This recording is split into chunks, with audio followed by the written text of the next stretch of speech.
The movie begins with a scene set in 1974. A woman is boiling hot wax to make wax masks while her young son is eating his breakfast in a high chair. Suddenly the father comes in holding a near hysterical second son who is kicking and screaming wildly. The second child needs to be strapped down in his high chair due to his apparently violent nature and is compared negatively to the other child. The present. 6 youngsters are on their way to a highly anticipated football game. Carly Jones is an ambitious young woman who is planning to move to New York. Her boyfriend Wade is a small-town boy who is hesitant about moving to the big city. They are joined on their trip by Carly's friend Paige Edwards, who may be pregnant with her boyfriend Blake's child, although she hasn't told him yet. Blake has invited Carly's twin brother Nick Jones, a juvenile delinquent, to come along. Nick comments that their parents say Carly is the good twin and he is the bad twin. Nick has brought along his rather annoying and immature friend, Dalton Chapman. When night falls, the group decides to set up camp for the night in a field. The campsite is visited by a mysterious stranger in a truck who shines his lights at the campsite but refuses to leave, speak, or turn off his lights. Nick throws a beer bottle at the truck, breaking a headlight. Later that night, when everyone is asleep, Carly detects someone entering their camp. The next morning, Wade discovers that his fan belt has been torn. Or cut. Carly and Paige, meanwhile, discover a large ditch filled with roadkill. A disheveled man with poor hygiene and strange behavior adds a deer to the pile. He offers to drive Carly and Wade to the nearby town of Ambrose to get a new fan belt, while the rest of the group goes to the football game. However, the rest of the group soon find themselves in a traffic jam and decide to return to the campsite to wait for Wade and Carly to return from Ambrose. Wade and Carly are creeped out by the roadkill transporter and get out and go to Ambrose on their own. The town seems almost like a ghost town, though the church is full. They visit the rundown wax museum, which is entirely made of wax. Scared by the rather eerie wax figures and the sudden appearance of a creepy man outside the window of the museum, Wade and Carly go to a garage where they meet with Bo, a mechanic who was in the church, who agrees to take them to his house and sell them a fan belt. The handsome, charming man tells them the story of the Sinclairs, the former owners of the wax museum, while they walk to his house. While Carly waits in the car outside of Bo's house, she discovers that the headlight of Bo's truck is broken.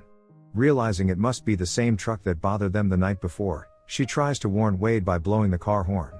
However, as Wade is trying to leave, someone comes from below and cuts his Achilles tendon, crippling him. Wade is subsequently stabbed and knocked out. Revealing his true intentions, Bo begins chasing Carly, and she eventually ends up in the church and discovers that all the funeral guests she saw earlier are actually wax figures. She is captured by Bo and imprisoned in the cellar of his gas station with her lips glued together, as well as cutting a part of her finger off. Bo's brother Vincent, the creepy man Carly saw outside the museum, meanwhile, starts to embalm Wade in wax. Nick and Dalton soon arrive in Ambrose to look for their friends and, upon encountering Bo, Nick asks him whether he has seen Carly or Wade. Carly hears Nick's voice and manages to rip her lips open and scream for help. Knocking Bo over, Nick rushes to the rescue and frees Carly. The siblings discover that the rest of Ambrose's population is dead, wax preserved, and displayed to make it appear that the town actually has living residents.